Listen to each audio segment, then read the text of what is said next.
last time when I attended Path to Dev, I presented some work looking at effects of flood relief on personal and community adaptation. So this is really like a part 2 of that, where I look at one particular kind of adaptation, which is migration, and I try to build this data set, which I'm going to try to spend quite a bit of time on, which I think is super important. So I think I'll try to do two things in this presentation. One is to obviously talk about this topic, but then I also want to spend quite a bit of time on trying to explain the intricacies of this data set that I and Martin are trying to build. Because I think for two reasons. One is the results with that data set are preliminary, so I have to fill in. It gives me an opportunity to talk more about the data. And second, more important reason is that I think beyond just this project, this data set that we're developing is something that I think is going to be useful for a lot of other research and also for a lot of policy applications. Okay. Okay, so the motivation is quite straightforward. We know 23% of the world's population lives under a significant flood risk. With increasing climate change, this risk is only increasing over time, right? And one of the most promising ways of how governments handle disasters is to provide cash relief, right? Because cash relief is it's an efficient way. It has low administrative cost. It gives agency to the individuals, like the cash recipients get some agency in how they want to use that money. So it's a very promising way of providing cash relief, right? But what's puzzling is how does this cash relief interact with adaptation behavior? Like we don't really know that. And in a flood setting, one of the main margins of adaptation is migration, right? Because flood risk is usually localized in certain areas. So if regularly certain areas are getting affected by floods, a natural question to ask is, why don't these people move out of these high flood risk areas, right? So, and then in case of Pakistan, prior economics research actually shows you that migration is extremely low. So in like a study conducted by Eamon and Paul in post 2022 floods actually showed that when they revisited areas that were affected by 2022 floods, more than 95% of the people were still there. So in 2022 floods is the biggest flood in Pakistan's history. So even after that, people don't leave and migrate away from these areas. So it's a very important margin of adaptation. So our hypothesis is, could it be the case that because government is providing relief in these areas, and this relief is location specific based on where you're located, could that discourage migration away from these high flood risk areas? And there is evidence from other country settings. So in case of US, this first paper that I've cited, this shows you that in case of Hurricane Harvey relief in the US, areas that got the disaster relief after this hurricane, you see migration of economic activity in these areas, right? And similarly, in case of this other paper by Lanas Yao, he shows that government building safety infrastructure in case of Indonesia also encourages settlement patterns to grow in these areas in Indonesia. So from both of these cases, we do find that this moral hazard concern that I'm saying it can actually hold true. But what we don't know is that, like in a developing country setting where trust in state is low, like will this moral hazard story still hold true, right? Because like if you got a cash relief, how much do you trust that state will also bail you out next time there is a flood? And secondly, I think this relationship between relief and migration is theoretically ambiguous, right? So one story could be that once you get cash relief, you don't want to migrate because you form expectations of future relief. But it could also be the case that people really wanted to migrate out of these areas, but they were just liquidity constrained because it costs money to migrate out, right? So when you give them cash, it actually encourages migration out of these high flood risk areas. So it could go basically both ways, right? So that's why it's really an empirical thing to test out which of these sides dominates.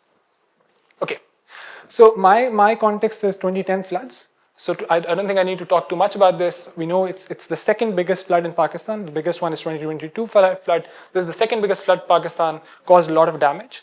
So after the 2022 flood, after the 2010 flood, government stepped in and they provided this cash relief program called the Watan Card program. And under this program, so it had two phases. First of all, they identified villages which are calamity affected. So Moza's revenue villages which were calamity affected, based on whether if a Moza is more than 50% flooded, it is designated as calamity affected. And in the first phase of the program, everyone in these villages, regardless of your damage levels, get a cash relief of about 20,000 rupees, $200. And then later on in the second phase, then they top up that amount up to $1,000, 1 lakh rupees, and that's a very significant cash transfer. Like if you compare that to like the cash they gave after the 2022 flood, that was only $87. So you can see this is like if you were to see effects in any program, this is where you would see effects. Okay, so I've talked about the eligibility. Okay, so now let me talk about the empirical challenges that we have faced to be able to investigate this. So the first empirical challenge we faced is to how do we locate these relief affected areas, the areas where they provided cash relief. So the relief program was implemented at a Moza level, which is the lowest administrative unit in Pakistan. It is even lower than Union Council or Tehsil or whatever. There are about 52,000 Mozas in Pakistan. So now what happens is, like, basically a lot of social science research that's conducted in Pakistan, we are forced to aggregate stuff up to either district level or at best to a tehsil level, because it's very difficult to we can't really locate where a lot of these Mozas are. There's been a lot of progress, especially in case of Punjab, that has been made in recent years to try to locate these Mozas by like government organizations. However, they have like the data availability for that is quite limited, and also because these like they can't really provide this data publicly to everyone, because there can be litigation issues with the property, like where exactly certain plot is located. So it's a sensitive data. So what I have tried to do in this, and secondly, this data is also only mostly available for Punjab so far. So what we have tried to do is basically to develop a Moza shapefile for Sindh by gathering together all the publicly available maps that we could find on Sindh, right? Okay, so this is basically, we have basically gathered together all the publicly available maps you could find. We also had to use some Patwar middlemen maps. We basically georeferenced those maps, then we hand digitized all of these maps to construct this shapefile that you're seeing right now in front of you. And so this basically actually tells you where each of the Moza in Sindh is located. The ones in red are the Mozas that got the cash relief, and the other ones are the ones that did not get a cash relief and have superimposed the flood layer. So with this, you can actually see that, like, while the government said that we'll be implementing this cash relief program in more than 50% flooded Mozas, right? You actually see there is a lot of politics and other factors involved in this, right? A lot of Mozas which were not flooded at all got the cash relief program as expected, and also a lot of Mozas that were flooded, they did not get the cash relief. And this is something we'll try to utilize in the empirical strategy. Okay. The second challenge we faced is to how do we track population changes over time to be able to generate insights about migration. So we have basically tried to utilize two different data sources. So one was satellite-derived data on settlement patterns. So this is for each. So there are these global data sets available for each 100 by 100 meter pixel. What proportion of that area is covered by settlements? So this is based on satellite imagery. But you can imagine, like, as you go back in time and like in a rural setting, what kinds of possible issues could there be with this data, right? Like, I mean, sometimes you don't know whether satellite actually crossed over that area. There are interpolations, extrapolations. These sources can measure an increase in settlements, but can't measure a decrease. So there's a lot of noise in this data. So the second thing that we have went on to do is to basically digitize all this population censuses going back to 1951 to 2023 and construct a panel data set of population at the Moza level, stretching as far back as 1951. So that we can actually look at changes in population. Okay, so yeah, so we digitized population censuses, the older populations, using deep learning techniques developed by this Melissa Dell. And then once the digitizing is done, then these Moza names also change over time. So we did fuzzy matching to be able to connect these censuses over time, so we can develop this panel data set. So this is just an example of what the census looked like that we digitized.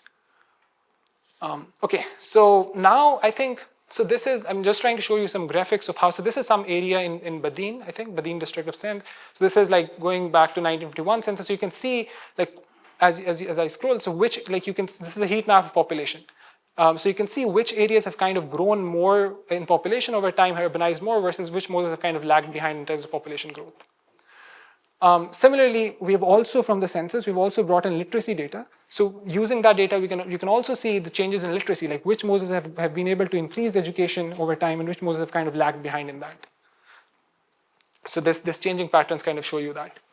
Okay, So then with this data set that we developed using the population census, we also went on to digitize and construct a panel data set using a MOSA infrastructure census. So we can get a bunch of other variables from there as well. So like stuff like important crops, irrigation sources, housing and sanitation, education facilities, like whether there's a school in a MOSA or not, whether there is a madrasa or seminary in a MOSA or not, what's the livestock situation, industries and all of that.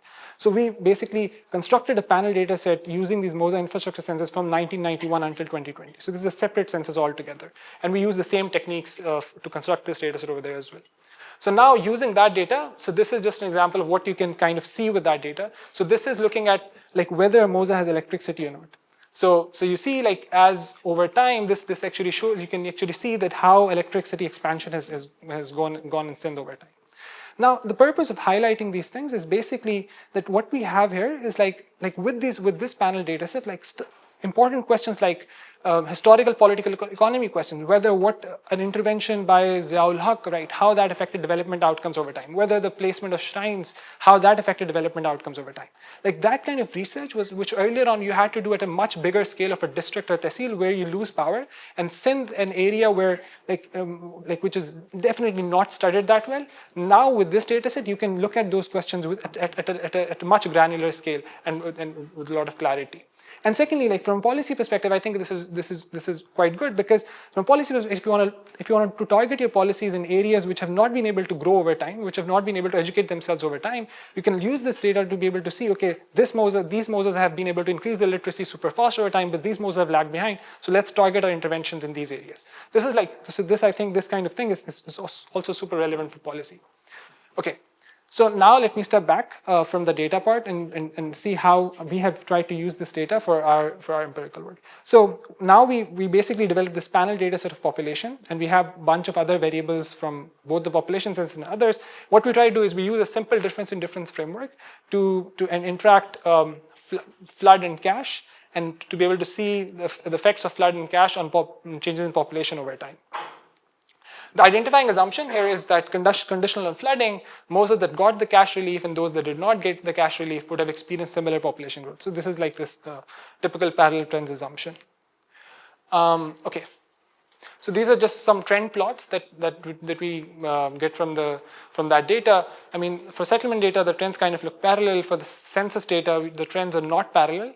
Right, and I'll show you some like the DID plots later on, which also corroborate this, and I'll talk about how we have tried to address this problem. Okay, so our very preliminary results, we are still in the process of analyzing and carefully, because I think most of our time so far has been spent on constructing this data set. Preliminary results so far is that we find that there is a negative effect of cash relief on migration.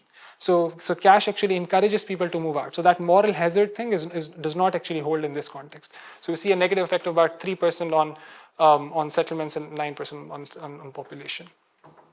Yeah, but one of the challenges, if you were to plot this dynamic DID results, you see that these coefficients here should be null. So these coefficients are not actually null there, and also for the census data, which I think is actually makes sense, because the areas that got the cash relief are also high flood risk areas. So these are the green pastures near the river. So population growth is not going to be same in these areas compared to other areas. So this is expected, I think. So the way we're trying to address this violation of parallel trends assumption is through two ways. So one, we are trying to do this synthetic difference in difference, where what the idea here is basically you say from the control group, I'm going to try to pick up MOSAs that experience a similar population growth as the treatment MOSAs, and I'm going to construct my control group using that. So and this algorithm actually forces the parallel trends assumption, like by choosing MOSAs which have experienced the similar population growth. So we run our results using that. We also find a similar effect with the synthetic difference in difference thing. Then another strategy we try to use is to not let the algorithm choose the control group, but rather we say that, okay, if it's the ex-ante flood risk, which is actually leading to that violation of parallel trends assumption, why don't we try to match the MOSAs on ex-ante flood risk, and so that both the treatment and the control group have a similar ex-ante flood risk. So we try to we could construct this matched control group, and then we look at results, and the results are about the same. So I think the point here is basically that with all of these different strategies, it's like, I think the point we're trying to say is that the violation of parallel trends assumption is not something which is due to which we don't see any other effect except negative.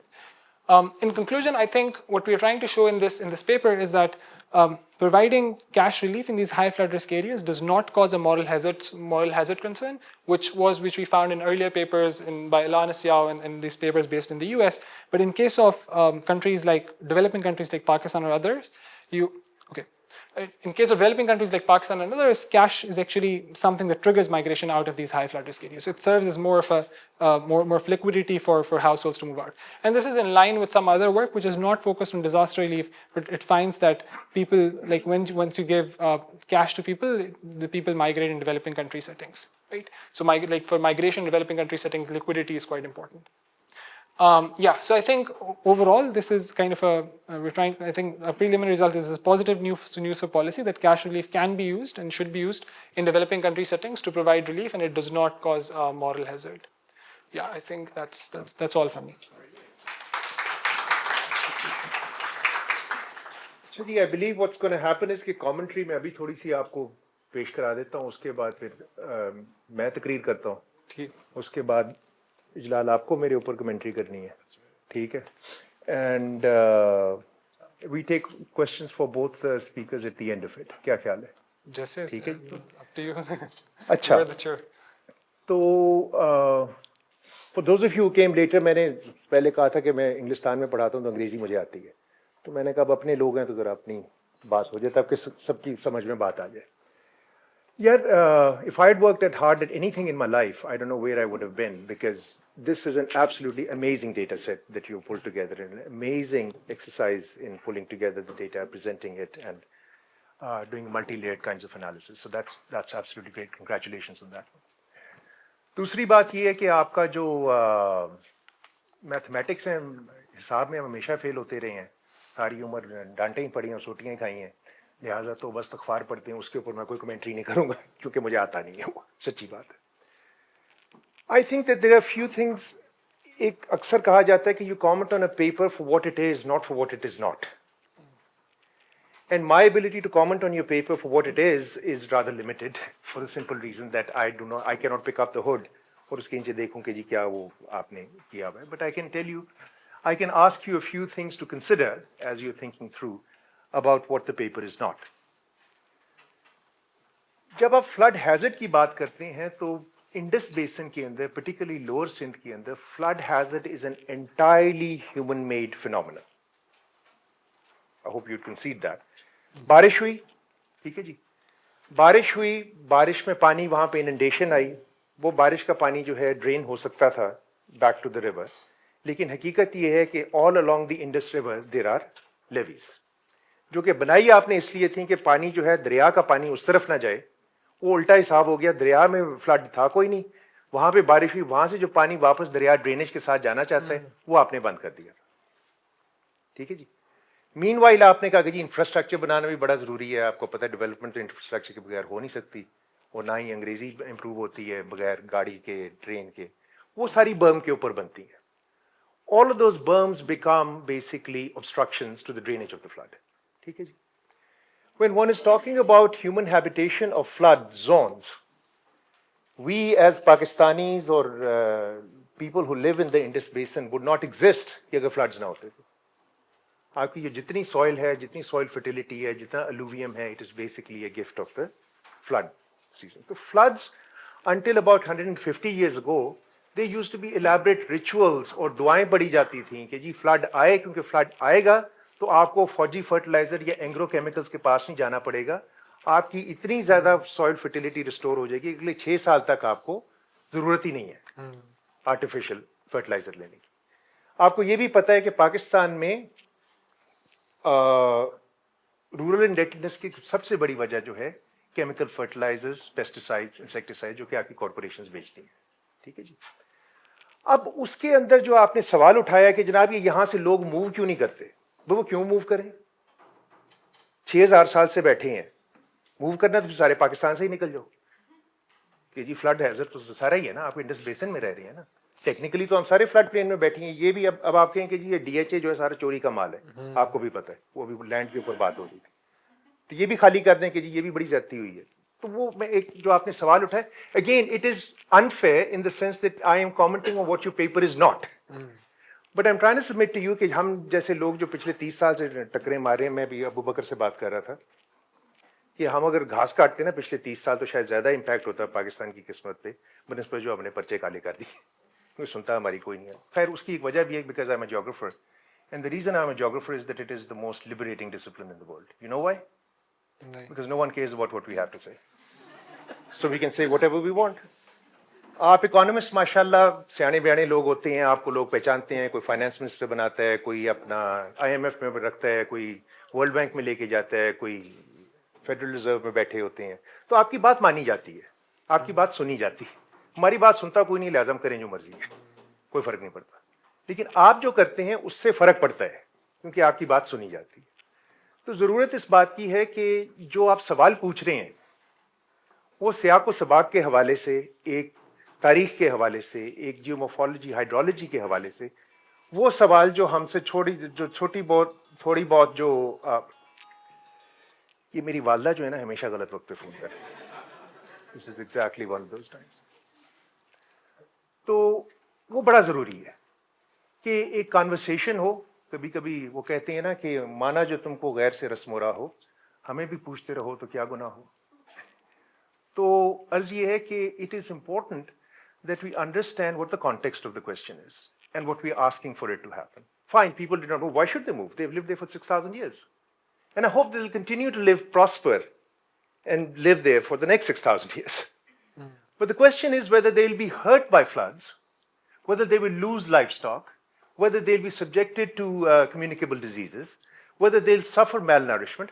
Those are the questions. Flood is not a problem. 150 साल पहले तक आपका flood जो था was a benefit, was a ecological service. फिर गोरा आया, गोरे ने कहा जी तो ये तो फ्लड तो बड़ी बुरी चीज़ है, ये तो बड़ी ज्यादती कर देते हैं. फिर आपने एक फ्लड हैजर्ड के खाते में आ गया और उससे जो जितने नफलों का आपको सवाब हुआ है वो आपके सामने ही है और उसी की आप दास्तान बयान कर रहे हैं. That's all I would say. Again, unfair, but there it is. Do you have to respond now, or should I respond now, or should I respond? You can respond, please. नहीं, आपने I think सही चीजें कही हैं.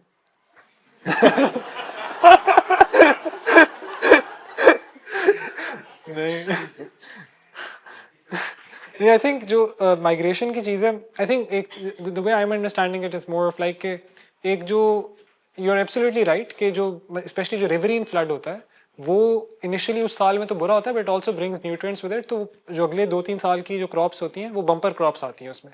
तो like मैं जब we also did some field works and that's what people said कि उनकी बकायदा वो पहले साल में उसको वैसे ही रहने देते हैं. They're like इस साल crop नहीं आएगी लेकिन अगले 2-3 साल में we'll get a bumper crop through this जिससे लोगों को फ़ायदा होगा. But I think the way I'm trying to think about this is कि एक तो है ना जो natural थोड़ा सा आपका हो गया कि थोड़ा छोटे मोटे सैलाब आ गए, उससे आपकी कुछ मूवमेंट होती है कि नहीं होती. लेकिन but I think I'm thinking about कि जो major disasters हैं, जो 2010 का सैलाब आया, आपका 2022 का सैलाब आया, और ये भी ऐसी चीज़ें because क्योंकि अगर if it's a riverine flood तो it's a similar kind of area which is going to be flood. जो कच्चे का इलाका जिसको हम कहते हैं पाकिस्तान में ना कि वो इलाका फ्लड होगा वहाँ पे.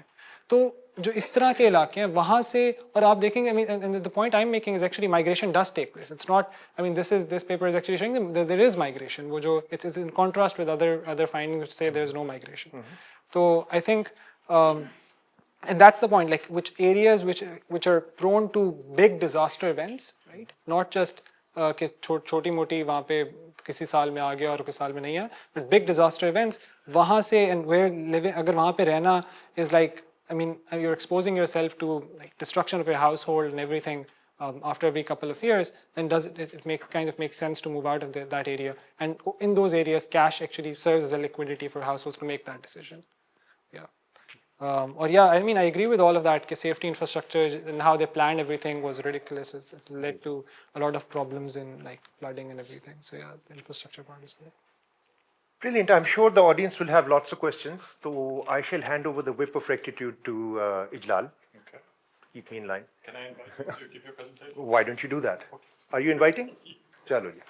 Ab meri bari hai. Excuse me. You want 20 minutes? Yeah, I suppose. Acha ji, I wrote this paper first in 2017. اور جب یہ نئی سسٹینیبل ڈیولپمنٹ گولز کا سلسلہ سامنے آیا تھا، اس کے اوپر بڑی تنقید بھی ہوئی تھی کہ جی یہ بہت سارے بیوروکریٹس جو ہیں وہاں جا کے انہوں نے اپنے پاس سے چیزیں بنا لی کہ جی ساری دنیا کی قسمت کا فیصلہ ہم اس فریم ورک کے تھرو کریں گے. چلیے وہ آپ تنقید کر لیں، آپ کو نہیں پسند آئی بات، مجھے بھی بات پسند نہیں آئی، لیکن حقیقت یہ ہے کہ جو آپ کو نظر اللہ ریاض رسول وہ کہتے ہیں نا کہ گورے جو ہیں $100 بلین کی ایڈ دیتے ہیں سارے گلوبل ساؤتھ کو، وہ ایس ڈی جی کے فلٹر کے تھرو ہی آئیں گی. تو لہٰذا اگر آپ نے ایک الٹا کام کر دی، الٹے کام کو تھوڑا سا سیدھا کر کے ہم سوچتے ہیں کہ بھئی اس سے کیا کو بھلائی کی توقع کی جا سکتی ہے یا نہیں. تو ہم نے سوچا کہ we probably want to do a ecological approach کہ جی یہ ان ایس ڈی جیز کا آپس میں رابطہ کیا ہے، کس طرح سے بنے گا، اور یہ ایک ہم نے گلوبل سکیل پہ کرنے کی کوشش کی. اور اس کے طریقہ ہم نے یہ نکالا کہ جناب ہم کرتے ہیں لٹریچر ریویو، ایک میجر لٹریچر ٹرالنگ کرتے ہیں کہ جناب کیا کیا ثبوت ہمیں مل رہے ہیں. Obviously we didn't go in there inductively, we went in there deductively, کیونکہ سچی بات یہ ہے کہ میں ہمیشہ میرا ایک سوچی سمجھی اسکیم ہوتی ہے، اس کے اندر میرا ایک ایجنڈا ہوتا ہے، کیونکہ اکثر فورن ایجنڈا ہوتا ہے. تو وہ ایجنڈا لے کے میں نے کہا کہ جناب اس ایجنڈے کے لیے کوئی مجھے ثبوت مل رہا ہے یا نہیں مل رہا ہے. ٹھیک ہے جی، سچی بات ہے. میں ایک عمر ہو گئی، ایک جگہ کا میں رہنے والا ہوں، کچھ میری سیاسیات ہیں، کچھ میری آؤٹ لک ہے زندگی میں. آج تک I never been able to step outside of myself. تو میں نے کوشش بھی بند کر دی ہے آبجیکٹیوٹی کی یا اسی قسم کی بات. تو وہ اب میں آپ کے سامنے پریزنٹ کرتا ہوں کہ جو ہمیں سمجھ میں آئی ہو، جس کا ہمارے پاس ثبوت موجود ہے. اب اس کے اندر ایک پیپر نکلا تھا 2017 میں، انہوں نے کہا کہ جناب یہ آپ سسٹینیبل ڈیولپمنٹ گولز کا جب سوچ رہے ہیں تو اس کے اندر انڈیویزبل ہوتا ہے، ری انفورسنگ ہوتا ہے، نان کنفلکٹنگ ہوتا ہے. 3 لیولز ہیں کہ ایک چیز دوسرے کے بغیر نہیں ہو سکتی، ایک چیز ہے جو ایک دوسرے کی مدد کرتی ہے کاز اینڈ افیکٹ کی، اور ایک تیسری چیز ہے کہ کم از کم اگر اس کا بھلا نہیں کر رہی تو نقصان بھی نہیں کر رہی. مطلب ایک تھوڑا سا اس کا تعلق ہے آپس میں. تو ہم نے سوچا کہ جناب یہ سوچا صرف نہیں، اس کے ساتھ ثبوت بھی نکال لیا، جو ہم نے پیپر آپ کے سامنے پیش کیا ہے. آپ کو شاید نہیں ملا ہے، اجلال کے پاس ہے کہ اس کی تھوڑی سی ببلیوگرافی بھی ہے کہ جناب ہمیں یہ ان چیزوں کے ثبوت ملے ہیں. تو ہماری موٹی بات اس کے اندر یہ ہے کہ آپ کو gender equity, S D G 5 اور رسپانسبل کنزمپشن اینڈ پروڈکشن، یہ سینٹینل گولز ہیں، ان کے بغیر کچھ نہیں ہونے والا. ایک گول کو لے کے آپ اس کے ساتھ ٹکرے مارتے رہیں گے، آپ کا کچھ نہیں بنے گا. کہانی اگر شروع کرنی ہے تو وہ کہتے ہیں نا کہ دھاگے کی اینڈ جو ہے وہ آپ کو ملے گی سسٹینیبل اپنا جینڈر ایکوٹی سے. اچھا، اب جہاں جینڈر ایکوٹی کی بات آتی ہے، let me walk you through. Gender equity کی بات آتی ہے تو I find the question about male and female very in interesting. Margaret Thatcher female تھی، کیا فرق پڑا؟ گولڈا میئر فیمیل تھی، کیا فرق پڑا؟ اور ایکولی اگر آپ کہیں مولانا عبدالستار ایدھی جو تھا وہ مرد تھا، کیا کو برا تھا یہ جیسے. What I find interesting is the question of masculinities and femininities. Ultimately, you have to perform a particular gender. Every morning, you wake up and you enact through performance of how you deportment, what you do, how mannerisms and everything, which are of course socially constructed. اب سوال یہ ہے کہ جب gender equity کی بات آتی ہے تو we are talking about a certain feminine experience of the world, a certain feminine understanding of the world, which is not specific to the body, the physical body that we are talking about. A man can be very feminine. ہمارے والد صاحب ہمیں تم کیا ہر وقت سسی بنے رہتی ہو؟ اچھا جی، بڑی زیادتی ہو گئی ہے، دیکھو جی اسراد ہے، اسراد ہے. یہ ساری باتیں ہم سب نے بچپن میں ماریں بھی کھائی ہوئی ہیں، اس کے اوپر بات بھی ہوئی ہوئی ہے. اور ایونچولی جس طرح کا جنگلی ہم بن جاتے ہیں لڑکے، اور جس طرح کی خواتین کے ساتھ زیادتی ہوتی ہے، وہ کہانی مجھے میرا خیال ہے کہ اس کمپنی میں دوبارہ بتانے کی ضرورت نہیں ہے. So, feminine labor, ultimately if you look at the amount of labor that goes into water supply and sanitation for women, particularly women and children, that labor is the biggest constituency for SDG 6, water supply and sanitation. اب وہی ابو بکر صاحب سے ہی بات ہو رہی تھی with regard to یہ کیا چولستان میں جو چکر چل رہے، بھاشا ڈیم جو آپ کا بن رہا ہے. پہلے کہتے تھے یہ 28 بلین کا بنے گا، پھر کہتے نہیں اصل میں 14 بلین کا بنے گا. وہ 28 سے 14 کا کیا ہوا، کوئی خاص ہی سیل لگی ہوئی ہے ڈیموں کی، تو انہوں نے کہا کہ جی یہ بنا لیں گے. وہ جی کالا باغ ڈیم بڑا ضروری ہے. اچھا جی آپ بتائیے کہ کالا باغ ڈیم کا گڑھی شاہو میں پانی کی سپلائی سے کیا تعلق ہے؟ The fact that مجھے لیمز میں گھستے ہی سب سے پہلے سویج کی بدبو آئی ہے، I don't know if anyone noticed that. اس کا جی آپ یہ بتائیے کہ اس کا کالا باغ ڈیم سے کیا تعلق ہے؟ لیکن یہاں پہ پاکستان کی بات کرتے ہیں کہ سوال ہی پیدا نہیں ہوتا, آپ کافر ہو جائیں تو منظور ہے, لیکن کالا باغ ڈیم کے خلاف بات کی تو لاہور میں آپ کو ڈنڈے پڑ جائیں گے. ٹھیک ہے نا.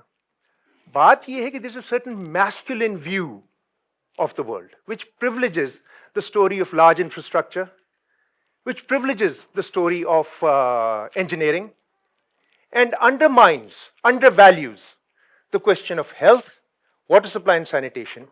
اب میں کسی کو کہوں اب کرنسی کیا ہے پانی کی, جی محمد میں تمہیں 3 کیوبک میٹر پانی دیتا ہوں. What does it mean? I don't know either. میں نے ہائیڈرولوجی پڑھی ہوئی ہے, مجھے بھی نہیں پتا کہ 3 کیوبک میٹر کیا ہوتا ہے. ہاں میں کہوں کہ یار ایک بالٹی پانی کی لے لو, جی ہاں جی ٹھیک ہے, کم از کم نہا تو لوں گا اس سے. ایک بوتل لے لو, چلو جی پانی پی لوں گا. That's what makes sense. What does a cubic meter mean? Means nothing outside, but that's the masculine story of water. دوسری بات یہ, جب آپ بات کر رہے ہیں اس کی responsible production and consumption کی, آپ کے 10% of the richest account for 76% of the global wealth. ٹھیک ہے جی. 48% of carbon emissions, اور جو آپ کا باٹم 50% ہے جس کی آبادی کی آپ کو بڑی فکر پڑی رہتی ہے, وہ 2% of the wealth and 12% of the carbon emissions. اور پھر آپ کہیں کہ رسپانسبل پروڈکشن اینڈ کنزمپشن کے بغیر ہمارا کام چل جائے گا, تو پھر یہ کسی اور دنیا کی بات ہے, اس دنیا کی کم از کم نہیں ہے. آگے آتے ہیں جینڈر. 90% آف موبیڈیٹی جو بیماریاں ہیں آپ کی انکلین ڈرنکنگ واٹر سے ہیں. کسی کو اگر اتفاق ہو بدین میں جائیں, جو ان کا حال ہے وہاں پہ بچوں کا, جو لوگوں کی صحتوں کا حال ہے, آپ کی جان نکل جائے گی کہ یہ کیسے ہو رہا ہے. اور پھر ان کو جا کے وہاں پہ کہیں کہ جی کالا باغ ڈیم بنا دیں گے تو آپ کا یہ جو ساری پولوشن ہے ختم ہو جائے گی. وہ آپ کے سر پہ ڈنڈے نہیں ماریں گے یا روئیں گے آپ کی عقل کو.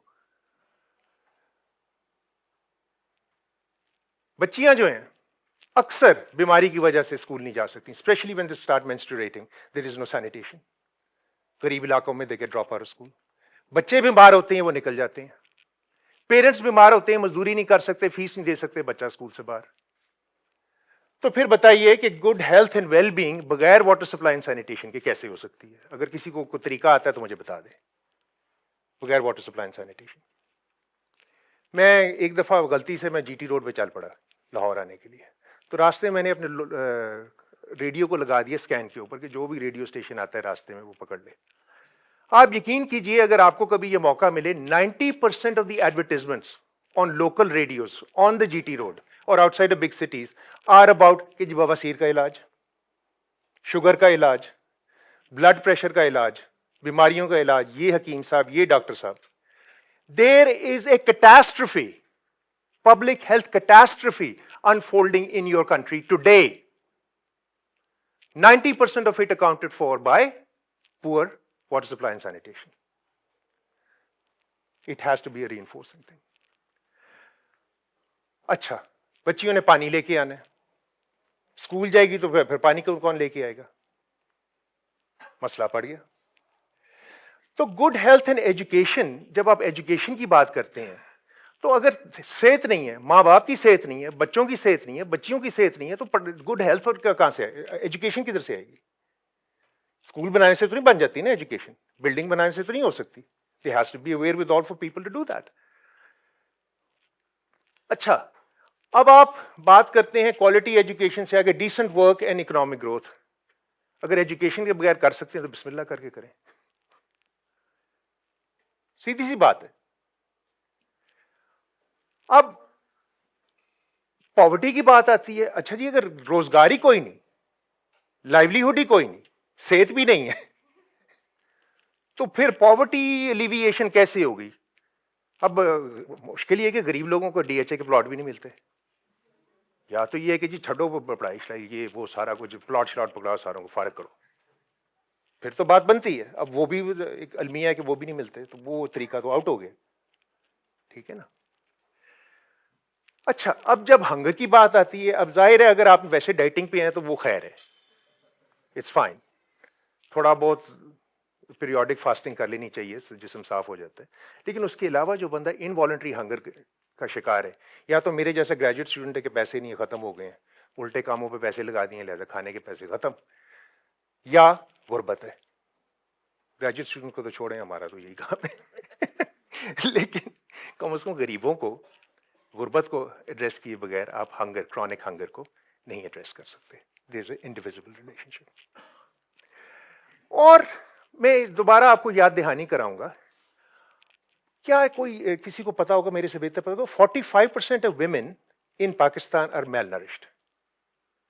सबसे बड़ा विक्टिम जो है अगर एक घर में खाने को पड़ा है तो सबसे पहले छोटे बच्चों, बेटों को मिलता है, फिर ऐसे सबसे पहले मर्द खा जाते हैं हमारे मुल्क में, उसके बाद बच्चों को मिलता है, मेल चाइल्ड को, सबसे आखिर में बच्चियों को मिलता है. नतीजा ये है, I am not pointing blame at anyone, घर जाके देखें, अपनी डोमेस्टिक हेल्थ को देखें, अगर लड़कियां तो उनकी हालत देखें आप, कितना उन्होंने खाया हुआ है, क्या उनकी नरिशमेंट का हाल है, क्या उनके चेहरे के आसार हैं. सो gender equity, patriarchy, misogyny is interlinked with the question of hunger. अच्छा, अब रिड्यूस्ड हंगर, एक तरफ तो आप 60 बिलियन चिकन पैदा करते हैं, कुकड़ खा खा के, मतलब मुझे लगता है कि हमारी शक्लें मुर्गे जैसी बन जाएंगी क़यामत के दिन. अब एक तरफ आपका केंटकी फ्राइड चिकन चल रहा है, मैकडोनल्ड भी चल रहा है, बटकड़ाई भी चल रही है, खाबे भी चल रही हैं, और 40% मेल नरिशमेंट भी है. ये क्या कहानी है? हमारी तो नेशनल स्पोर्ट है खाना खाना, और सबसे ज्यादा भूखा मुल्क हमारा है. ये कैसे होता है? Responsible production and consumption. एक तरफ लोगों को ब्लड प्रेशर हो रहे हैं, एक तरफ शुगरें चढ़ रही हैं, 4-4 बोतलें पी के दिन में फीकस, खाबे खा खा के हालत खराब हुई हुई है. तो responsible production and consumption, equity, justice के बगैर तो ये हंगर का काम नहीं आप देख सकते. ठीक है ना जी? ये यहां पे जिस जमीन पे हम खड़े हैं, इस जमाने में खेत होते थे यहां पे मियां मीर के, यहां पे फूड प्रोडक्शन होती थी, लोग कम से कम रोटी खा लेते थे. जो लोग यहां पे रहते थे आज से 20-30 साल पहले, जाके पूछे ना जरा लाहौर में किधर रहते हैं वो, और क्या पोजीशन उनके खाने पीने की, कितनी रोटी खा लेते हैं compare to what they used to जब यहां पे जमीन पे काम करते थे. थोड़ा सा हमारा भी इसमें ताल्लुक है, इस जमीन पे खड़े होकर मैं आपको लेक्चर दे रहा हूं, ये भी एक अजीब इस पुरस्रार बात है. But 77% of global agricultural land, 70% agricultural land globally गोश्त की प्रोडक्शन पे लगा हुआ है. मैकडोनल्ड के लिए, बर्गर किंग के लिए, KFC के लिए, which provides 18% of the nutrition globally. आप बताइए कि दानी भाई झूठे हैं. Unequal global terms of trade, वो कल तो मतलब मेरे ख्याल से 2-3 हफ्ते हुए ट्रंप ने तली भी लगा दी कि डॉलर से हटा मैं टांगे तोड़ दूंगा उसकी. सीधी सी बात है भाई, हम बदमाश हैं, हमारी टर्म्स ऑफ ट्रेड है, हम जो मर्जी ये करें, हमारी जुबान में बात करो, हमें खूबसूरत समझो, हमारी चीजें इस्तेमाल करो और हमारे रुपये भी इस्तेमाल करो. डॉलर अगर तुम्हारे पास नहीं है तुम्हारी कीमत ही कोई नहीं. अनइक्वल टर्म्स ऑफ ट्रेड है, सीधी सी बात है. अगर मैं WTO पे लेक्चर देना शुरू कर दूं तो मेरे ख्याल से लफ्ज़ आपको पता होना चाहिए कि क्या है वो. पीस एंड स्ट्रॉन्ग इंस्टीट्यूशंस, आप मुझे बताइए एक अनजस्ट सोसाइटी के अंदर कहां से पीस और स्ट्रॉन्ग इंस्टीट्यूशंस आएंगे? जहां पे भूख हो, अफलास हो, जेंडर इनइक्विटी हो, गरीब और अमीर का तजाद हो, तो वहां पे कहां से पीस आएगा? कहां से स्ट्रॉन्ग इंस्टीट्यूशंस बनेंगे? आपको पता है इस बात का? क्यों आग लगी हुई है सारे पाकिस्तान में? तो आगे चलते हैं. सॉरी, ये क्या हुआ? ओह हाँ, तो जब आप रिस्पॉन्सिबल प्रोडक्शन एंड कंजम्पशन के ऑर्बिट में आ जाते हैं तो SDG 9 जो है, इंडस्ट्री, इनोवेशन एंड इंफ्रास्ट्रक्चर,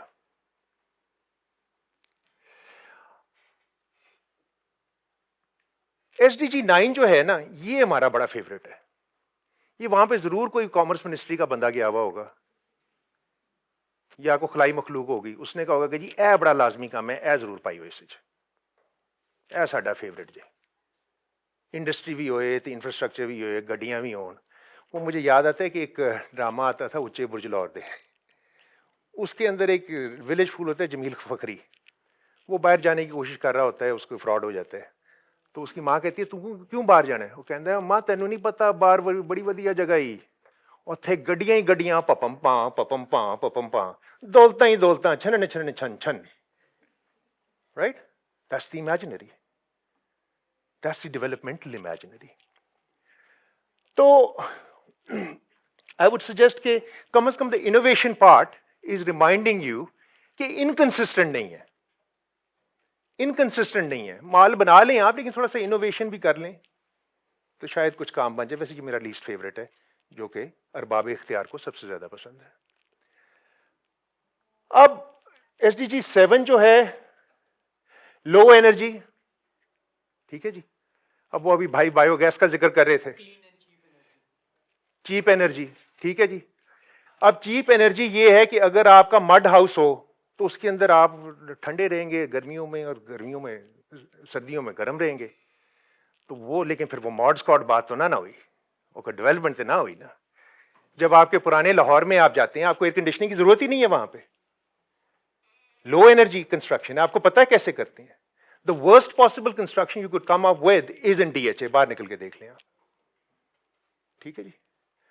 تو responsible production consumption, why do we have these absolutely monstrously hideous places like Islam Abad and DHAs and Beria Town? کسی نے کہا جی ویژن 2025 بتائیں پاکستان کا. میں نے کہا کہ جی پاکستان جو ہے بیریا ٹاؤن اور ڈی ایچ اے کا متنازع دارالخلافہ ہوگا اگلے 50 سال میں, جس طرح کا چل رہا ہے سلسلہ. Sustainable cities by definition are low energy cities. They are walkable cities. آپ میں سے کتنے ہیں جو کبھی سیر کے لیے باہر جاتے ہیں واک پہ؟ ایک دفعہ میں نے کوشش کی تھی, نہر سے گیا تھا میں لارنس گارڈن, میری شکل جو ہے نا پوری وہ تیل سے بھر گئی تھی, کانوں میں گھنٹیاں بج رہی تھی, برا حال. I'm thinking that there's an entire generation that has grown up that has never known Lahore. They have only known Lahore on the main highways through the window of an air-conditioned car. You don't know which city you live in. آپ کو بس road کا پتہ ہے. ایک alienation ہے, ایک فاصلہ ہے. تو سسٹینیبل سٹی تو یہ نہ ہوا نا. Urban areas have the most intense environmental footprint. Sustainable cities جو ہیں, اگر آپ کوئی خدا نہ خواستہ, نہیں خدا نہ خواستہ, I shouldn't be so negative. Right, Mavish? That's bad form in front of young people. So, obviously sustainable cities will make a huge impact. اگر آپ واکیبل سٹیز, جس طرح ہمارا جین مندر ہوتا تھا وہ تو خیر ختم ہو گیا, پرانی انارکلی ہوتی تھی. آپ کے اپنے لاہور کے اندر اگزامپلس ہیں, آپ کے اپنے چھوٹے شہروں میں آپ کو اگزامپلس ہیں. اچھا جی, اب کہتے ہیں جی life under water is a crisis of over consumption and responsible production. ظاہر ہے وہ کوئی مجھے بتا رہا تھا یہاں پہ لاہور میں ایک سوشی ریسٹورینٹ کھلا ہے, 3,000 روپے کی وہاں پہ آئسٹر بیچتے ہیں اگلے. اب آپ مجھے بتائیے ظلم خدا کا, اس ملک کے اندر لاہور شہر کے اندر جو بندہ سوشی کھا رہا ہے اس کا دماغ ٹھیک ہے؟ مطلب دیٹ از بلڈی انسین. وہ کسی نے مجھے مینو دکھایا, اس کے اندر جی چکن چھولے بھی ہیں اور سوشی بھی ہے. مطلب how does that, in which universe does that make sense? It's overconsumption, folks. وہ مجھے ایک ٹوکیو میں شیف کہتا ہے کہ یار یہ پتہ نہیں کہ گوروں کو کیا ہو گیا, کھا رہے ہیں سوشی پاگلوں کی طرح. جب میں 40 سال پہلے اس پہ کام کرتا تھا بندرگاہ پہ, تو وہاں سے غریب لوگ آتے تھے تو وہ جی اور کچھ نہیں ہے, چاول ہے تو کچی مچھلی ہے وہ کاٹ کے اس کے اوپر رکھ کے آپ کھا لیں. یہ گوروں نے دیکھی ہے تو پاگلی ہو گئی اس کے پیچھے. اب جو فشریز کا حال ہے وہ اسی کنزمپشن کی وجہ سے ہے. آپ نے اپنے فشرمین کو دیوالیہ کر دیا, سارا تائیوان کو بیچ دیا, اس کو بیچ دیا, اس کو بیچ دیا, 4 پیسے جیب میں رکھے, ادھر آ کے پلاٹ لے لیا. تو آگے پھر بات آتی ہے لینڈ کی بات, لائف بلو لینڈ. لینڈ کی ہیلدی لینڈ ہوگا تو انڈر واٹر بھی وہی بات ہوگی نا. اگر سویج کی بدبو آ رہی ہے تو کاروائی تو ادھر پڑ رہی ہے نا لینڈ کے اوپر. اگر آپ ایگریکلچرل کیمیکلز ڈال رہے ہیں اور وہ آپ کے ریور کے اندر جا رہے ہیں تو پھر آبویسلی مسئلہ تو یہاں پہ ہے. تو I would say climate action جو ہے نا وہ آخر میں آتا ہے. گورا کہتا ہے پہلے یہ ڈال دو تاکہ وہ باقی بکواس نہ کریں, تاکہ جو سیاسی باتیں تھوڑی بات میں نے آپ سے کر لی ہیں تاکہ وہ باتیں نا وہ پہلے ہی کلائمیٹ کے اوپر آ جاؤ. بڑا پسند کرتے ہیں وہ. اس معاملے میں مت پڑیے گا, کلائمیٹ ایکشن اس کے اینڈ پہ آئے گا اگر اس سارے راستے سے آپ گزر کے پہنچیں گے. All right.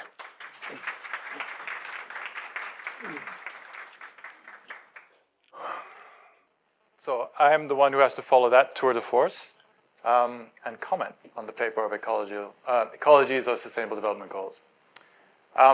My name is Ijlal Naqvi. I work in Singapore. I'm going to speak in English. Good man. There's a few reasons for that. I had never had any formal education in Urdu. I fudged my way through. I feel like I'm, unlike people who push their Urdu as full of English as possible to give one impression, I do the opposite. I put my English as full of Urdu as possible, but this will be in English. And I mention that only because one of the first comments I was going to make on this paper is that the way that it requires you to think in such a global scale.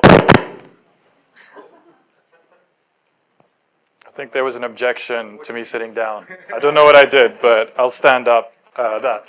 But I mentioned that because Danish's delivery of his paper and the paper itself are two different things.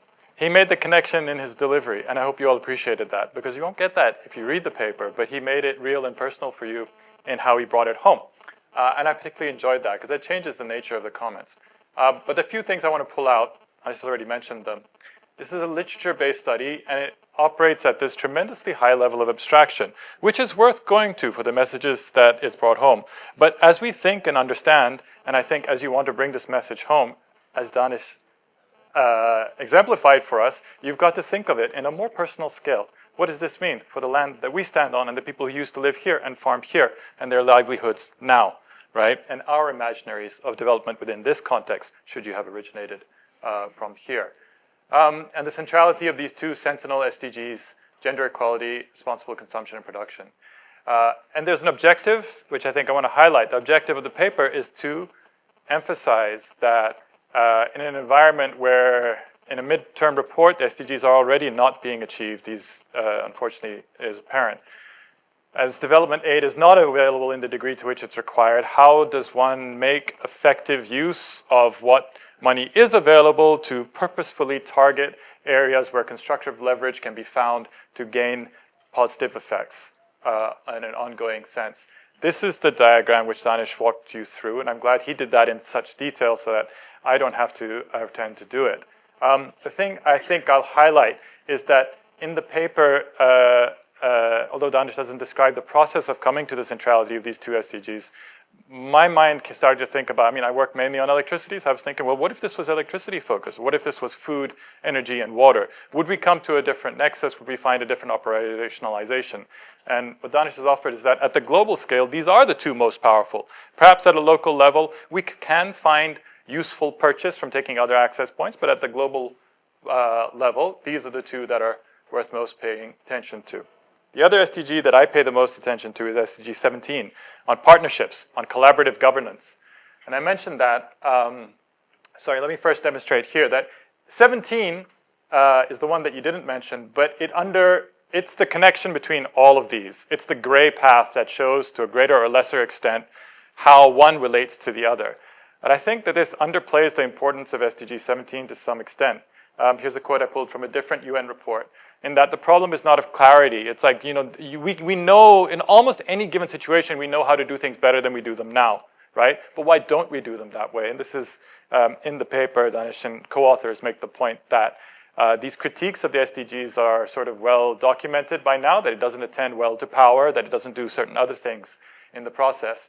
And this is what 17 offers, which is distinctive, that it puts a highlight on people who have to make those connections, make the coalitions to make the difference that will help achieve all of those little linkages along the way. This is a quote from the paper, that they didn't find any negative linkages, right? The emphasis being added is mine. Unless the objectives of an SDG, e.g. 8 and 9 on economic growth and industry, you didn't pick those by accident, did you? Were pursued to the total neglect of others. And I thought, what kind of barbarian would operate like that? And we will come back to that, right? These are quotes that you've already put out. These describe the world as it exists, that mass production and consumption benefit a very small few rather than the many, that the rich own this much of global wealth, and so on, that patriarchal oppression is structural, that gender identity concerns are very much integral to the SDG, right? And that the world's agricultural land is used for this small part of consumption. What kind of person would operate like that? That is the structure of our global economy. Something quoted in the paper, which I felt was worth following up on, was Pope Francis, the encyclical Laudato Si, which came out in 2015. So the language he uses here is religiously inflected, obviously, from a Catholic background. The message is that the earth cries out to us because of the harm that we have done. This is a gift. It's a God-given gift, the bounty that we have, all of us, to enjoy. And yet, right, how do we take this on board as lords and masters? That nature has no value beyond what we can extract by cutting it up for parts and consuming it, right? That's who we are and have become. And this violence that's present is a sin that's present in the world around us. So this language helps you jump the scales that are necessary from the personal and the social to the global scale of action that is there. And these are the various critiques that are mentioned of the SDGs. Perhaps the problem with working with the SDGs is that one's constrained within the shortcomings of the process that produced this, right? But as I heard Michael Woolcock from the World Bank point out once, it's still the best, most inclusive, and most global effort towards working towards a wide-ranging set of targets that we have. So for better or worse, we use them for that reason. These are the author's conclusions. I don't disagree with them. I think if I had a challenge, it would be that I don't feel like they're follow from what I thought the paper was leading us to. I don't disagree with them necessarily. So here's my conclusion instead, right? What I felt like could be added, again, apologies for something that isn't in the paper, but maybe I thought could be, is that a missing meso level of action, that how do these changes actually happen? Leaders with social skill who can build the coalitions that are necessary for and to find circumstances that allow those leaders to be networked and support, because it has to be organizational, that allows them to leverage global imperatives for local action and vice versa. Okay, that's it for me. And I think we shuffle hats again, in which, are you going to comment or respond? You can if you want. I think you are right. Then we can open it to the floor for further questions. Mohammed, you want to join us? Great.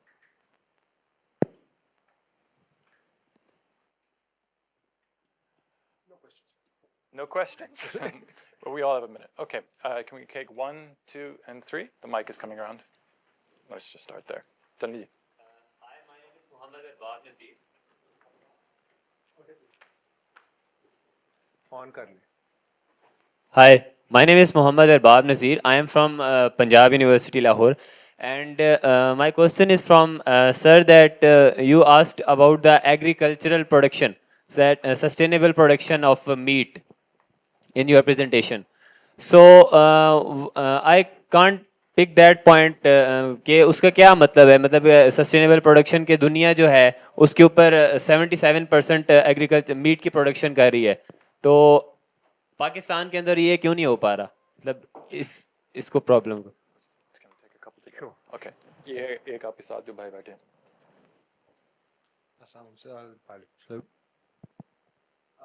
I'll just keep this brief. Very enlightening, and I loved the andaz, jis tarike se aapne sara present bhi kiya. I'm actually an architect, and I'm doing a project kind of continuing in the footsteps of Yasmin Lari for flood affectees in Sindh. So the team that we're working with, for me, in my personal experience, it feels like a lot of these resilience projects are just shown as projects and developments, and it's not very like community driven or understanding local sensibilities. And even in relevance to the relief that's given, if it's cash, is it commensurate or proportional to the damage that's been done? Like how much detail is given into the sensitivities of these projects, and what can we do as practitioners to ensure like not just sustainability in that high-tech sense, but like longevity and how to have resilient communities? I mean, it's a big question, but I'd love to hear your thoughts. We have one more over here. Great presentation. I just had one question. When it comes to large infrastructures, and they're usually synonymous with growth and progress and development, and sometimes even people's need for self-actualization, how do you, sorry? And FWO. Yeah, how do you reconcile that with the fact that we need to develop clean, sustainable cities, focus on environmental protection, combat urban sprawl? How do you sort of reconcile the two very opposing ends? You want to deal on the architecture question?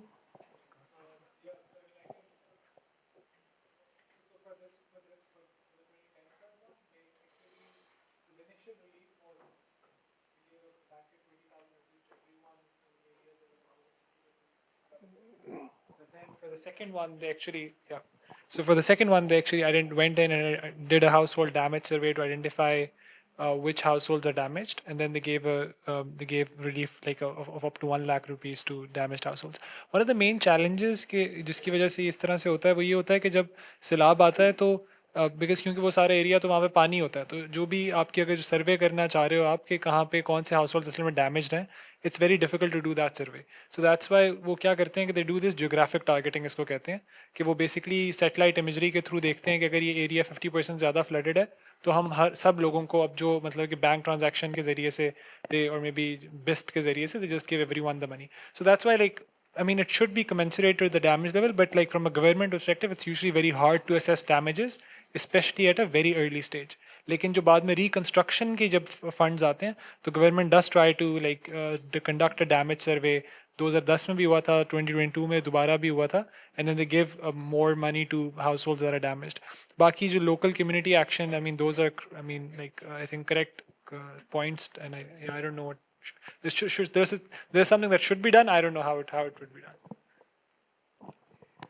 अच्छा जी, पहली बात तो meat production की हो गई. अब पाकिस्तान में meat production तो होनी चाहिए ना, आप देखें उसके बगैर तो काम नहीं बनेगा.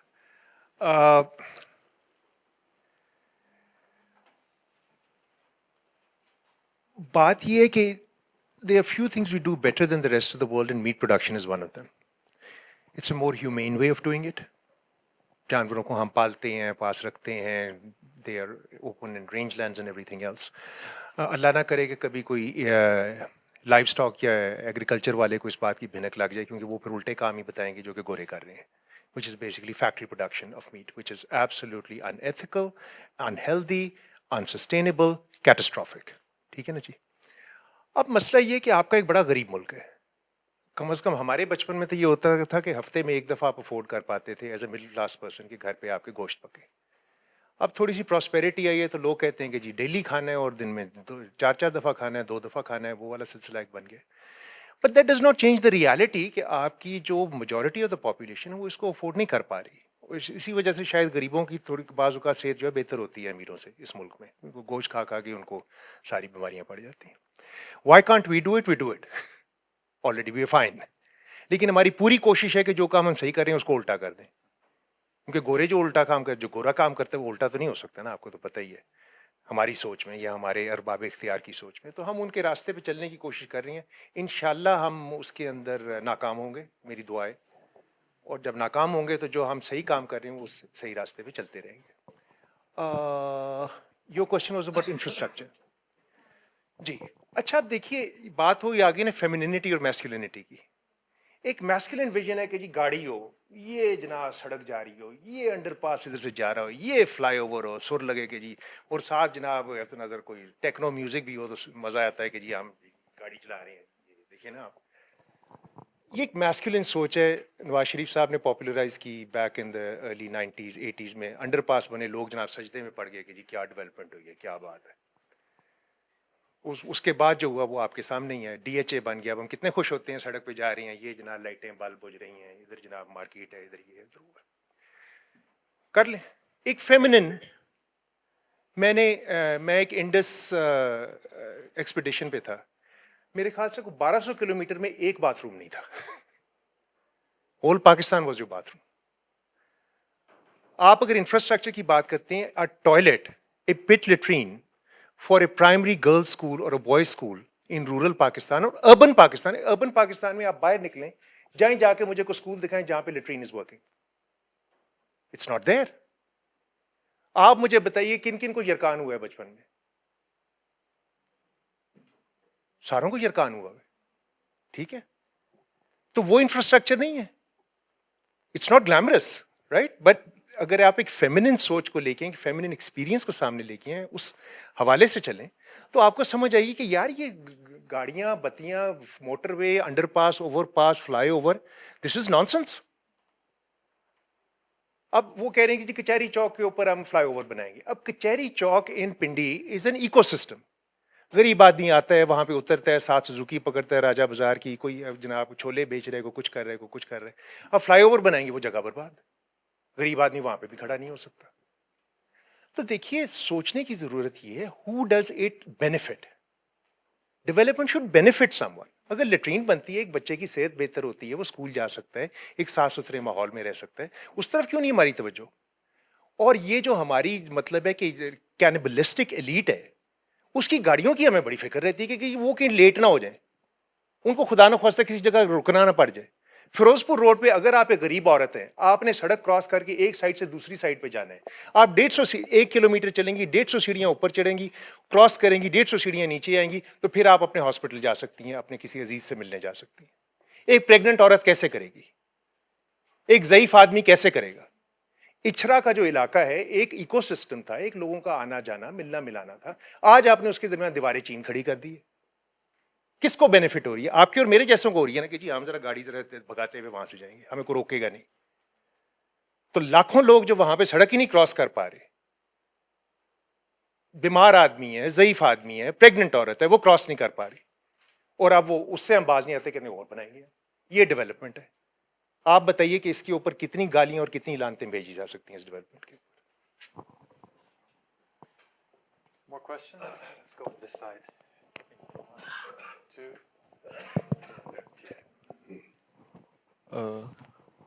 Good afternoon. I am Avais and I am under training CSS officer at Civil Services Academy. And my question pertains to the sustainability of sustainable development goals. You talked about SDG 5 and SDG 12. And I was going through the literature and there are some perspectives, word systems perspective and dependency perspectives, that the global north is how exploiting the global south. So similarly, if we apply the gender perspective, the females of the global north are more privileged than the global south, and similarly males of the global north are more privileged compared to the patriarchal conditions of the global south. So if the global north is exploiting the global south and similarly dictating that what is the sustainable development goals, don't you think that there is a kind of hypocrisy and also a kind of soft bias in those countries and global north? And I really am interested that are these really feasible in the first place or not? So I would like to. Hello, my name is Sakib and I'm a PhD student at Korean Development Institute. Actually, I have a comment for you, Muhammad bin Khalid. I know, I highly appreciate the work you are doing. It's very rigorous. And I understand you are using the double difference, but I think if you are sure about this 50% criteria, the cash relief, maybe you can think of discontinuity for robustness checks, and that's it. Assalamu alaikum. My name is Talha, and my question is for Mohammed. So one thing that I'm just trying to understand in your specification is like, how are you measuring risk? So if you think about like floods, so there was 2010 and the next one is in 2022. So when you're thinking about people migrating, should we think about that people are also, like it's not about the risk that they're facing at that time, but what they expect the risk would be in the future. So in your study, have you seen like whether people who are living in those areas or people who are migrating are also updating their beliefs in terms of what the flood risk would look like? And also, is there a possibility for you to kind of incorporate something as to where exactly these people are moving? Are they moving to more flood, like higher flood risk areas, or are they moving outside of flood risk? I think a related question to that is also like how much, I think it came up somewhere, like how much cash transfer is being made to them.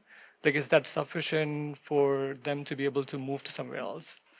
Thank you so much.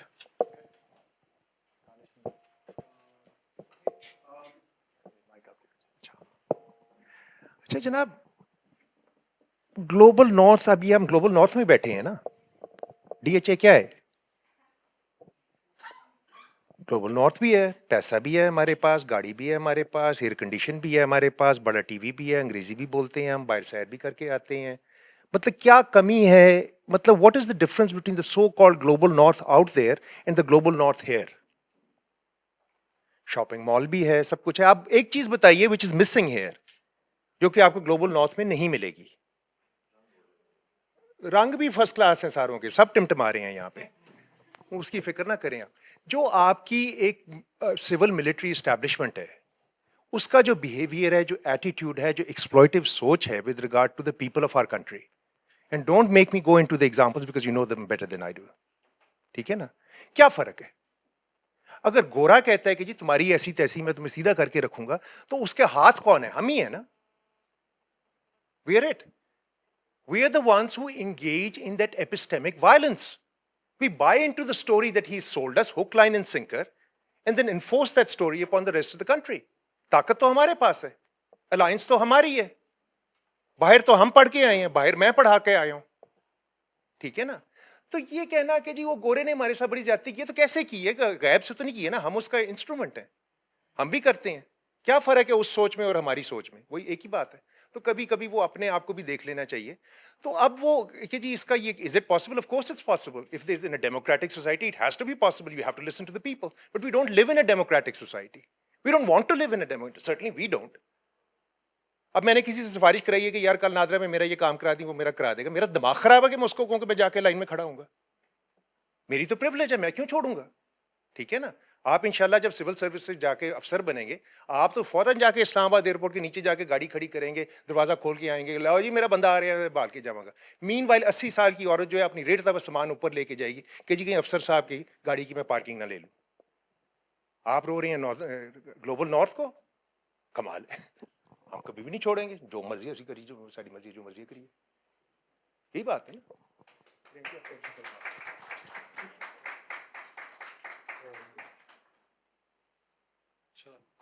So I think yeah, you had a comment کہ regression discontinuity design کیوں نہیں use کیا. I think اس کا main reason یہ ہے کہ so they say that کہ 50% flood اگر زیادہ ہوگا so they'll get ادھر ان villages میں cash relief دیں گے. لیکن یہ جو ہے نا بیسکلی ایک colonial times کا ایک رول تھا کہ ہم لوگ کس طرح ڈٹرمن کریں کہ کون سی جگہ ڈیزاسٹر افیکٹڈ ہے تاکہ ان کو ٹیکس معاف کر دیا جائے وہاں پہ.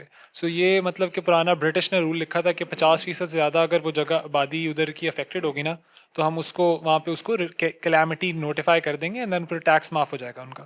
تو اب یہ چیز ویری ہائیلی پولیٹیکل کہ یہ ایسا نہیں ہے کہ گورنمنٹ جو ہے نا وہاں پہ سپار کو سیٹلائٹ کے تھرو میجر کرتا ہے ایگزیکٹلی کہ this just crosses the 50% threshold تو this will get the cash. اگر 49% ہے so it won't get the cash.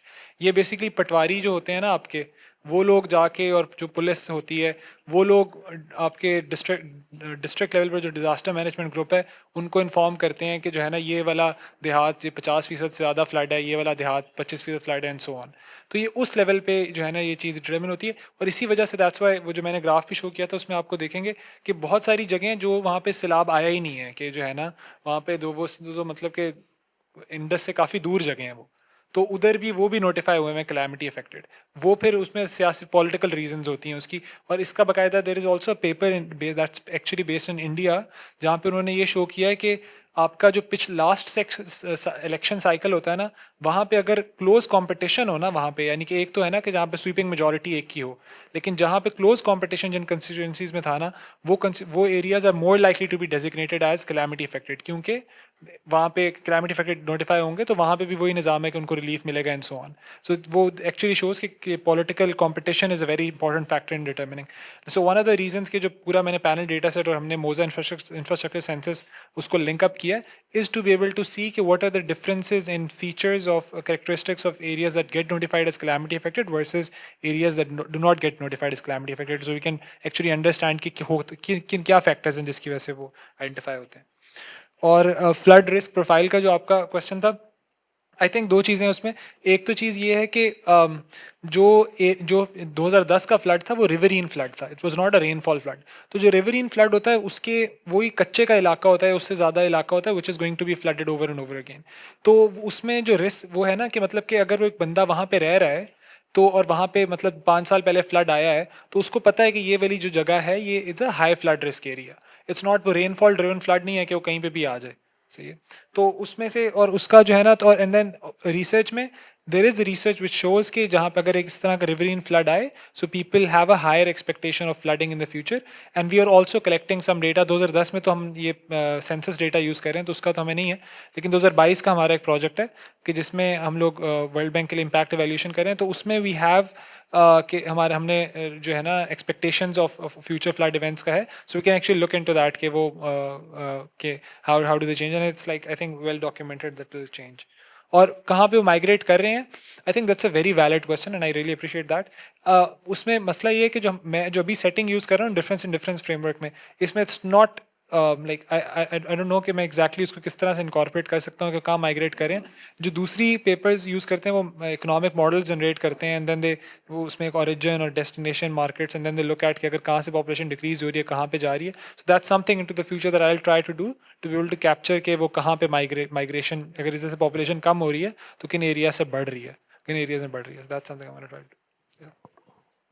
We can take one more round. Mike on.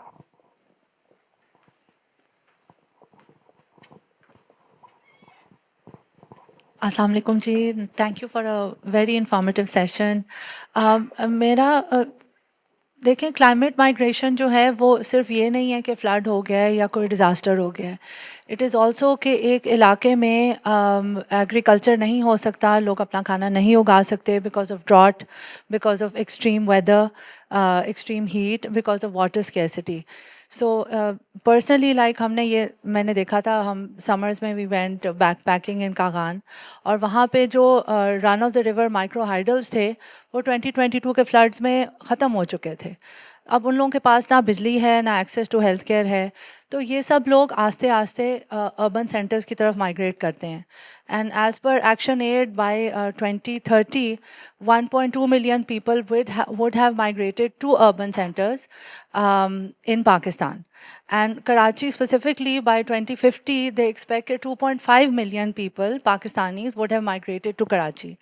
Now, considering کہ یہ سارے لوگ ہیں جو کلائمیٹ چینج کے کیا کہتے ہیں فال آؤٹ ایکسپیرئنس کر رہے ہیں, لیکن ان کا نام یا ان کے لیے کوئی اسپیسیفکلی کوئی پروویژن نہیں ہے ایس ڈی جیز میں. مطلب it is a very complex thing considering ان کو دے نیڈ زیرو ہنگر بھی ایڈریس کرنی ہے, ان کو لے کے ان کو ایکسیس ٹو کوالٹی ایجوکیشن دینی ہے. اکراس دا بورڈ جو ایس ٹی جیز ہیں وہ انہیں اپلائی کرتے ہیں, بٹ ان کے لیے کوئی لیگل ڈیفینیشن بھی نہیں ہے. تو I want to hear your thoughts کہ اس کو کیسے ایڈریس کیا جا سکتا ہے.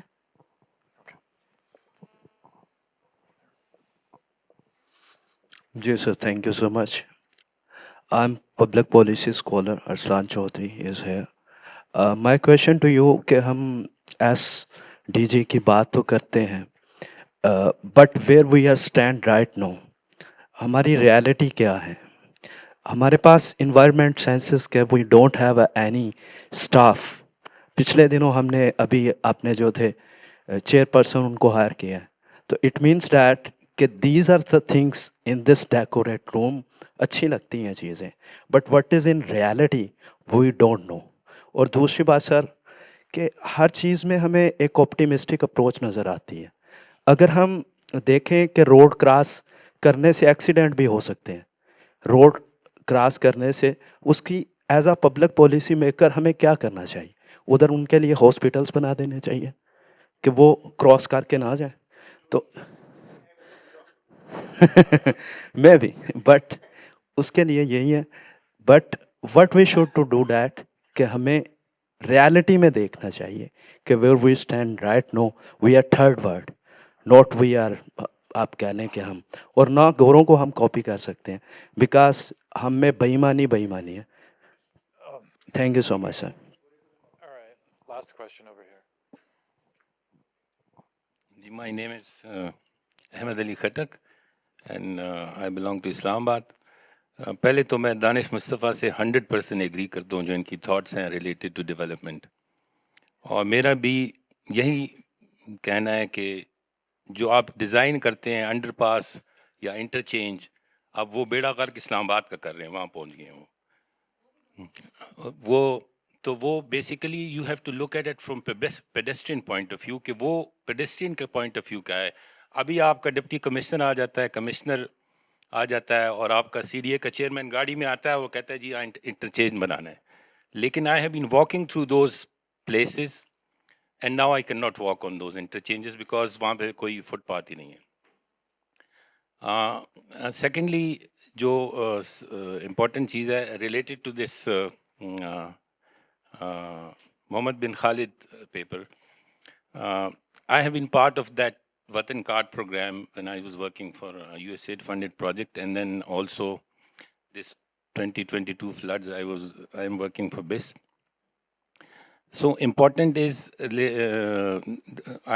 I don't know from where it came that they should migrate, because that the money given to them was after the floods. So why would they migrate? They would like to build their houses at the same place, you know.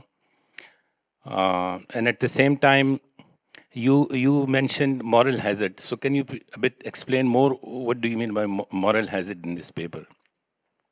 Okay. And can I have 30 seconds more? All right. Wrap up then. Okay. And actually, it's better that maybe the reason is that you want them to migrate out because of the high risk area they are occupying, you know, on the bank of the river, but that they have occupied already. They should not have been allowed to occupy that, but they have occupied and now they are living there for more than 50 years, maybe even 100 years. So how can you ask them to migrate out from there? So, last round of responses. I don't know if the question about climate migration was directed towards me. Was it? Well, آپ بھی دیکھ لیجیے گا.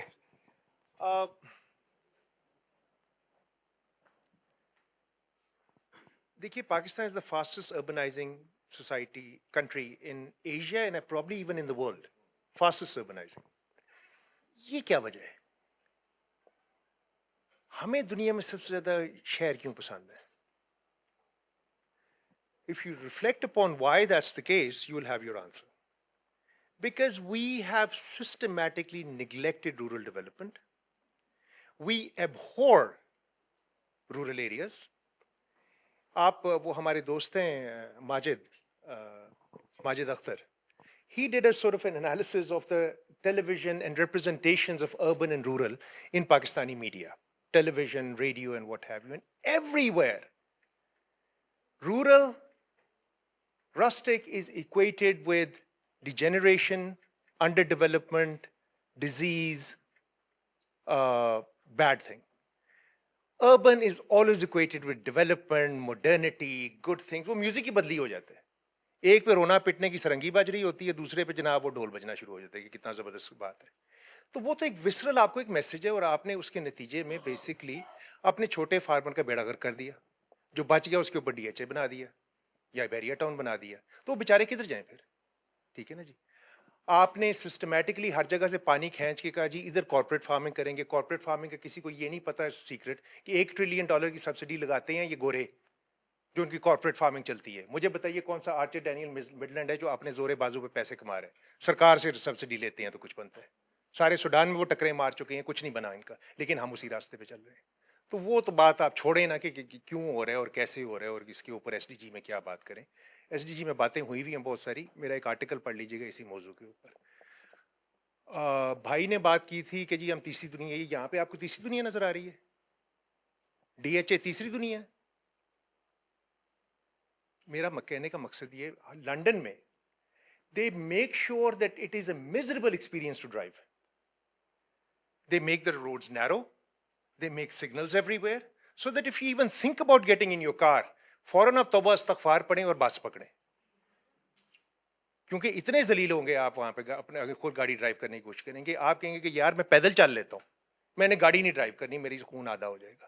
بڑی اچھی بات ہے میری رائے میں. تو یہاں پہ پٹھائی صاحب ہے, جو پیڈسٹرین ہے, جو بیٹا غریب آدمی ہے, وہ گاڑی کے نیچے آئے تو اس کا قصور, اس کا جناب وہ بوئیں سونگ کے اپنا دھوئیں سونگ کے مر جائے وہ اس کا قصور. گاڑی والے کو تکلیف نہیں ہونی چاہیے. یہ اب سوچ ہے نا. اور پھر اوپر سے آپ اس کے اوپر کہیں جی ہم تو تیسری دنیا کے ہیں. سبحان اللہ, یہ آپ کو کس نے بتایا جی کہ ہم تیسری دنیا کے ہیں؟ وہ گورے نے ذکر کیا تھا. DHA میں کون سی تیسری دنیا ہے یار؟ بیریا ٹاؤن میں کون سی تیسری دنیا ہے؟ لمز میں کون سی تیسری دنیا ہے؟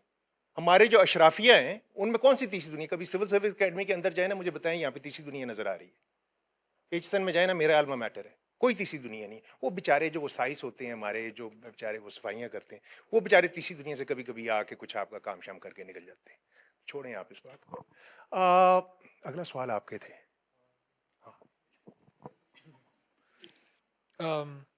مورل ہیزرڈ اس میں یہ ہے کہ بیسکلی کہ جو ایریاز ہیں جو مطلب کہ جیسے یہ جو ریورین فلڈ ہے نا، یہ آپ کو پتہ ہے جیسے دریا اوپر سے باہر آتا ہے تو کچے کا علاقہ فلڈ ہو جاتا ہے، اس کے ادھر فلڈ ہو جاتا ہے. تو اس میں جو مورل ہیزرڈ ہے یہ کہ اگر آپ یہاں پہ جو لوگ رہ رہے ہیں ان کو آپ ریلیف دے دیتے ہیں. اگر لیٹ سے سیلاب آیا تھا اور ان کو اب احساس ہو گیا کہ ادھر 3-4 سال دوبارہ بھی سیلاب آ جائے گا، تو وہ ان کے لیے نیچرل کیا ہے کہ اگر میرا سارا گھر دوبارہ سے تباہ ہو جائے گا 2-3 سال بعد، تو میں اس علاقے سے تھوڑا دور جا کے کسی اور گاؤں میں جا کے رہنا شروع کر دوں. اور یہ 2010 کے سیلاب کے بعد ہوا تھا. Like I visited communities and وہاں پہ پورے دیہات جو ہے نا موو کر گئے تھے دوسرے جگہوں پہ. تو مورل ہیزرڈ یہ ہے کہ اگر وہ ان کو آپ کہتے ہیں کہ جو ریور کے قریب کا علاقہ ہے وہ زیادہ فلڈڈ ہے، وہاں پہ میں لوگوں کو پیسے دوں گا، اور وہاں پہ ایسے لوگوں کو regardless of whether you are damaged اور ناٹ میں آپ کو پیسے دوں گا. تو جو ہاؤس ہولڈ ایسا ہے جو کہ especially non damaged household ہے، جس کو ڈیمیج بھی کوئی نہیں ہوا سیلاب سے، تو اس کے لیے تو یہ انسینٹیو ہے کہ اس نے لیٹ سے کوئی وڈیرا تھا، اس نے گھر کے اوپر جو ہے وہ کوئی امیر آدمی تھا، اس نے اپنے پلانکس رکھ کے گھر اونچا بنا کے ہی was able to save himself. اس کے لیے تو یہ انسینٹیو ہے کہ وہ وہیں پہ رہے اگلے سیلابوں کے لیے بھی، اور he does not move out of that high flood risk area. اگلی دفعہ دوبارہ سیلاب آئے گا، آپ کو دوبارہ اس کو وہ ایکسپیکٹیشن فارم ہو جائے گی کہ مجھے دوبارہ سے پیسے مل جائیں گے. تو I think so that's the moral hazard part here, کہ آپ جو ہے نا اکنامک ایکٹیویٹی اور جو لوگوں کو ہائی فلڈ رسک ایریا میں رکھ رہے ہیں، اور وہ جو پیسہ جو ان کو جا رہا ہے it's coming from taxpayers money نا. تو آپ مطلب کہ like people it's coming out from somewhere and going as forms of social transfers into some other people, جو کہ اس کو آئی تھنک پرابلی اس طرح سے نہیں کرتے ہوں گے. اور دوسری چیز کہ وہ کافی دیر سے رہ رہے ہیں وہاں پہ. ہاں آئی مین مطلب کہ ناؤ کلائمیٹ چینج کی وجہ سے فلڈ رسک چینج ہو گیا. 2022 میں 2010 میں جو سیلاب آئے ہیں، یہ 50-60 سال پہلے اتنے بڑے سیلاب کبھی بھی نہیں آئے تھے. ہمارا جو مطلب بگیسٹ فلڈ ایونٹ ہے 2010 سے پہلے وہ 1992 میں تھا، اور وہ بھی اگر آپ اس کو دیکھیں تو اس کا جو مطلب کہ اٹ واز ناٹ ایز، اس کا اسکیل 2010 اور 2022 کا سیلاب تو بہت بڑا سیلاب تھا. تو اب the whole entire point is کہ اب کی جو ریالٹی ہے it's different from the past reality. اگر وہ لوگ 50-60 سال سے رہ بھی رہے تھے اس جگہ پہ، اب جو انکریز فلڈ رسک ہے اس کی وجہ سے اٹس لائک ان کو وہاں پہ رہنا is probably not suitable for them I guess. That's all for the discussion today. Can you join me in thanking our two excellent speakers, Danish Mustafa and Mohammed bin Khalid, and the audience who stayed so engaged all this time. Thank you all.